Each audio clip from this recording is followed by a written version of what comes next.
My name is Robert Cecil Alexander Roberts, native of Guyana, born 1937, and early life, went to Queen's College, graduated, joined the banking system of Guyana, Barclays Bank, and then applied to be a cadet officer in the Guyana Police Force, British Guyana Police Force, which was a new concept of the British government.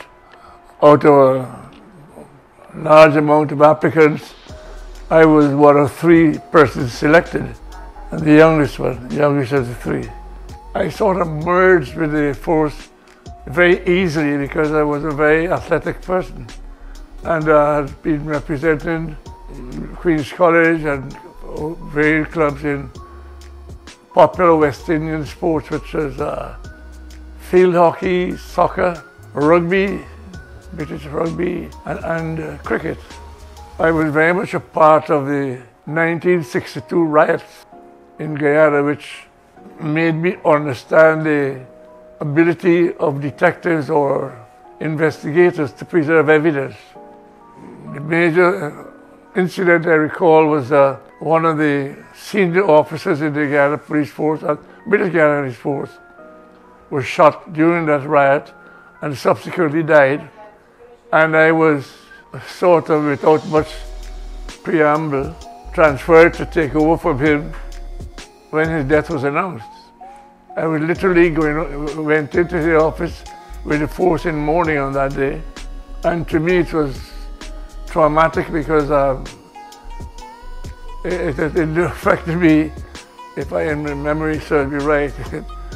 I was due to get married soon after that. And yet there was this death of this police officer hovering, spoiling everything, and the country was going through what was in fact its first major riot. And from there, I was then tasked a few years later, a year or 2 later, with forming a body of men called the Crime Prevention Squad, which was meant to be sort of a vice squad patrolling the entire city of Georgetown, with an emphasis on detective work. And that, I developed that, and it has lived on to this day where it still exists, with this emphasis on investigating crime. But then after that, I went on another training course, and somewhere down the line, moved from division to division. Some administrative senior officer identified me as a potential CID officer, and I was transferred to Georgetown to head the Georgetown Division's CID branch, with the rank of senior superintendent. And that's my career started off from that time. Police work is 90% hard, relentless, persistent, taking of statements, listening, but hard work. 7% luck, and 3% scientific aids. Well, people knew me and started getting in newspapers as a detective in charge of a big major crime, and I worked there for a number of years and then got promoted to being second in command of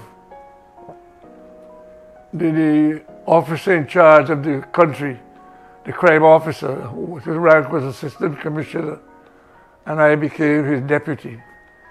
And then worked there for a number of years and subsequently became the deputy commissioner in terms of crime for nationally, and then subsequently acted as commissioner of police.